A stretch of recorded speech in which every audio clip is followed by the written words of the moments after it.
U.S. President Joe Biden has called Japan and India xenophobic, grouping them together with Russia and China as countries that don't want immigrants. His criticism of Japan comes just weeks after he called the U.S.-Japan alliance unbreakable during a state visit from Prime Minister Fumio Kishida. India is also a key U.S. partner, despite U.S. concerns about human rights and religious freedoms there. The White House says that Mr. Biden meant no offense to either country. Speaking to a predominantly Asian American audience at a campaign fundraising event on Wednesday evening, Mr. Biden said that the U.S. election this November was about freedom, America, and democracy. Why?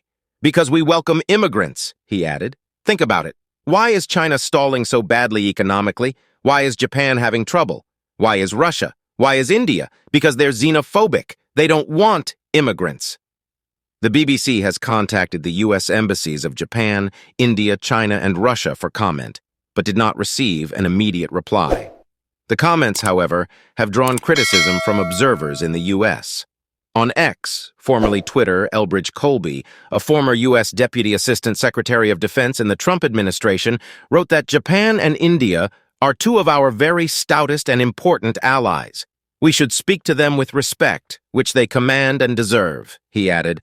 Applying parochial progressive views to our allies is patronizing and foolish. The White House denied that the comments were meant in a derogatory sense, with National Security spokesman John Kirby saying he was making a wider point on U.S. immigration policy. Our allies and partners know well in tangible ways how President Biden values them, their friendship, their cooperation, Mr. Kirby said. They understand how much he completely and utterly values the idea of alliances and partnerships. Sadanand Doom, a South Asia expert at the Washington, D.C.-based American Enterprise Institute, told the BBC that Mr. Biden's comments would probably be received poorly in India as it experiences a nationalist upsurge. It will confirm the idea among a section of Indians that Mr. Biden is not friendly to India, he said. They will not take kindly to having been clubbed along with authoritarian countries like China. In late April, a U.S. Department of State report found significant human rights abuses in India, which its government said is deeply biased and reflects a very poor understanding of India. In the longer term, however, Mr. Doom said that remarks are a tempest in a teacup and unlikely to significantly affect U.S.-Indian relations.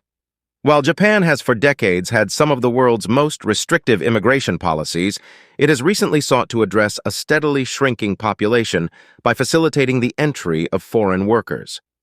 Mr. Biden, who repeatedly characterized former U.S. President Donald Trump as xenophobic during his 2020 campaign, has taken an increasingly restrictive approach to immigration amid widespread anger from both sides of the political spectrum over his handling of the U.S.-Mexico border. Kindly like, subscribe, and share your thoughts in the comments section.